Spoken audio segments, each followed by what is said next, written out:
மோசே பிறந்தபோது அவனுடைய தாய் தகப்பன்மார் அவனை அழகுள்ளவன் அழகுள்ளவன் அழகுள்ள பிள்ளை என்று கண்டு விசுவாசத்தினாலே ராஜாவினுடைய கட்டளைக்கு பயப்படாமல் அவனை 3 மாதம் ஒளித்து வைத்தார்கள்.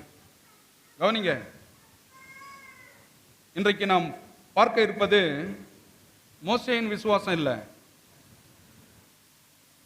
மோசேயின் தாய் தகப்பனுடைய விசுவாசம், மோசேயின் பெற்றோர்களுடைய விசுவாசம். கவனிங்க, பெற்றோர்களுக்கு விசுவாசம் இருந்தால்தான் பிள்ளைகளுக்கும் தானா வரும் இல்லையா? பாருங்க, அந்த எபிரேயர் ஆசிரியர் இதை ரொம்ப அழகா வலியுறுத்துறாரு. அவன் பிறந்த பொழுது ரொம்ப அழகுள்ள பிள்ளை என்று கண்டு அவனை 3 மாதம் என்ன பண்ணாங்களாம்? ஒளித்து வைத்தார்கள். எப்படி? சும்மா பயந்து போய் இல்லை, அதை சொல்லப்பட்டிருக்கு. விசுவாசத்தினாலே அவனை என்ன பண்ணாங்களாம்?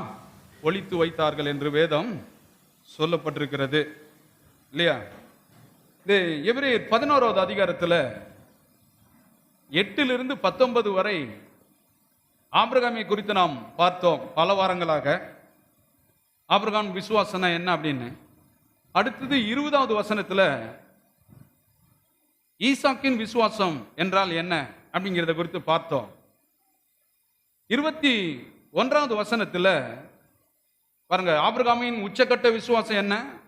மோரியா மலையில தன்னுடைய மகனை பலியிடுவதிலே ஆண்டவர் அவன் உள்ளத்தை பார்த்து அவன் உண்மையாகவே என்னை விசுவாசிக்கிறான் என்பதை பார்த்தான் இல்லையா? மகனை கொடுக்க வேண்டும் என்கிற ஒரு கட்டாயம் வரும் பொழுது அவன் தேவனை மறுதலிக்காமல் விசுவாசத்தோடு அவன் மகனை பலியிட கொண்டு போறான். அதே மாதிரி அவங்க மகன் ஈசாக்கு, கவனிங்க, யாக்கோபை ஏசாவை கூப்பிட்டு உச்சக்கட்ட விசுவாசம் என்ன? அவன் மரிக்கும் தருவாயில் தன்னுடைய 2 பிள்ளைகளையும் தேவனை சொல்லி எப்படி ஆசீர்வதிக்கிறார் என்பதை நாம் பார்த்தோம்.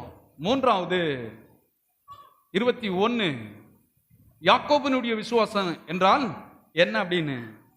யாக்கோபு சாகும் தருவாயில், கவனிங்க, சாகும்போது கூட கோலின் என்ன வார்த்தையின் மேலதான் விசுவாசத்தில் என்ன பண்றான்?